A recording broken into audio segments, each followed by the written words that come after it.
Hey guys, so this will be a quick video for the day, but I've got some work to do. If you don't already know, I've got my KK2 on my micro hex here. This actually, I won't be going to Hawaii if you're wondering about that, but one thing that's really cool, and the reason I've got some work to do today, is Rolf came out with a version 1.1 firmware for the KK2. And I've got it flashed into this and working and dialed in, and there's some really cool improvements. It's mostly subtle stuff, but there are some things that just simply, like auto level, can actually work now. I mean, it could work before, but not to this extent.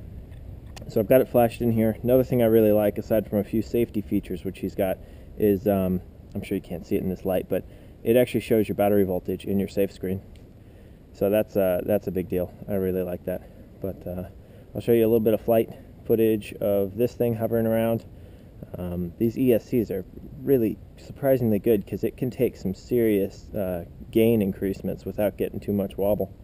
But yeah, a little homemade hex. And you can see I've got some heat sinks on my 6 amp ESCs.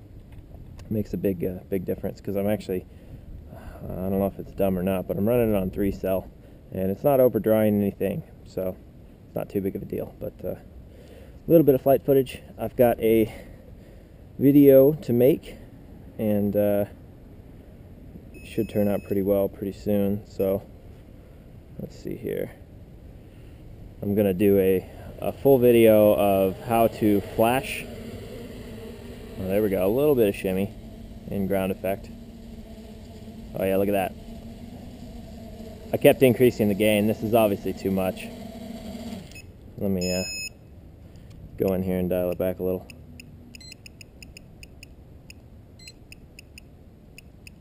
Yeah, big numbers. I'm in the hundreds here. About 100 and 100. Try that.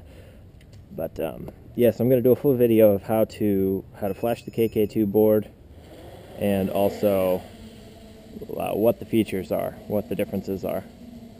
That's significantly better, but there's still a little shimmy in it. It's hands off. Not bad, actually. Drifting downwind there.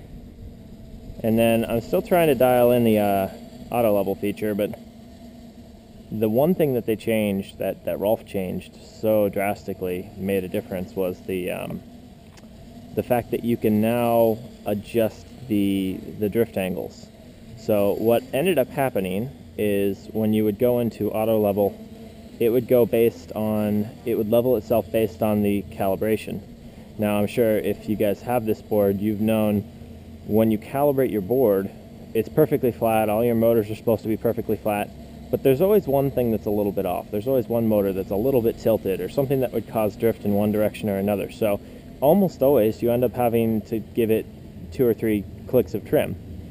And that's generally not that big of a deal. But when auto level is based on that setting, you get that drift built into your auto level. So it doesn't work out too well. This is actually nose in, and it's tripping me out because my props are on backwards. But yeah, so he now has settings in there that allow you to dial in the angle. So when you flip it, which mine still isn't dialed in, I'll flip it on here.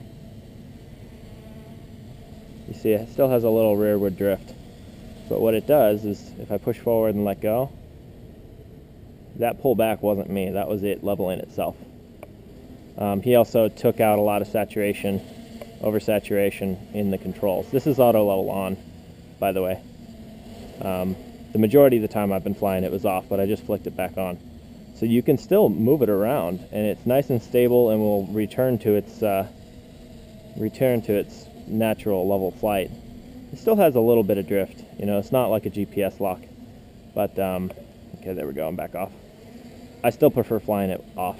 If I'm FPV, I might be using like a mild setting, but when it's on, I have less control. Ultimately, you give up a lot of control to the board. Yeah, but it's the 1.1 firmware seems like a big improvement, and just the fact that it exists now is huge. It's massive, actually. It's a really big step, because that means that Rolf basically gave the community his work. You know, it was a clean slate before, and he designed this ground up, and now the community, which is full of a lot of insanely smart people, can start deconstructing it and hacking it apart and figuring out, you know, where the faults lie and where the improvements can be made. And Rolf is amazing in the fact that he designed this ground up, but the magic of the original KK board was just the simple fact that it was a community project. You know, once that was opened up, it just turned into its own thing. So the KK2 is going to go the same way, and this is the first step. This is like the groundbreaking. So I can't wait to see where it goes, and I like the first step, and I'm sure more and more will come out. So hopefully we'll see some pretty cool improvements. There we go.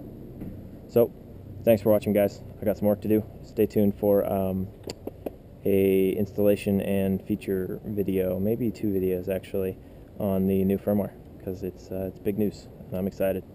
So thanks for watching. We'll talk to you later. See ya. Bye.